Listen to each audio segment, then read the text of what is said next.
Hi friends, అందరూ ఎలా ఉన్నారు? బాగున్నారా? నేను కూడా చాలా బాగున్నాను. ఈరోజు వచ్చి నేను మిల్క్ షేక్ అయితే చేస్తున్నాను. టేస్ట్ మాత్రం చాలా బాగుండిద్దండి. అందులో సమ్మర్ కదా, తాగుతుంటే చల్లగా తీయగా అయితే ఉండిద్ది. ఇప్పుడైతే మనం ప్రాసెస్లోకి అయితే వెళ్ళిపోదాం. మీరు కూడా సింపుల్గా అయితే రెడీ చేసుకోవచ్చు ఫ్రెండ్స్.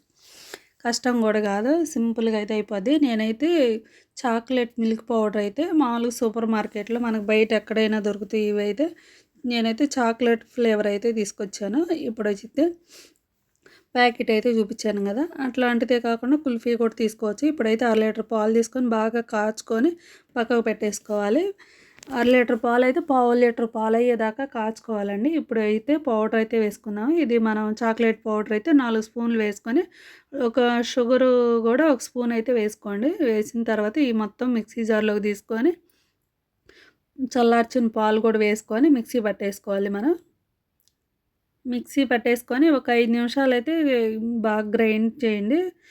5 నిమిషాల తర్వాత అయితే బాక్స్లోకి అయితే తీసుకుంటున్నాను నేను. ఇట్లా బాక్స్లోకి తీసుకుంటే ఇదైతే మనకి ఓవర్ నైట్ అయితే ఫ్రిడ్జ్లో పెట్టేసి పక్కకు పెట్టేసుకోవాలి. నేను ఇందాక చూపించాను కదా, మీ పౌడర్లో అయితే నేను షుగర్ వేయలేదు, మర్చిపోయానండి. అందుకని ఇప్పుడు వేసి అయితే కలుపుతున్నాను. అట్లా కాకుండా మీరైతే ఫస్ట్ పౌడర్లో అయితే వేసుకోండి.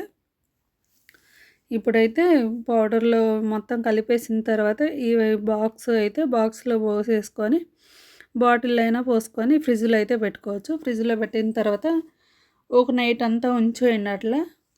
ఇప్పుడు మార్నింగ్ చేస్తే ఈవినింగ్ అయినా తాగొచ్చు మనం.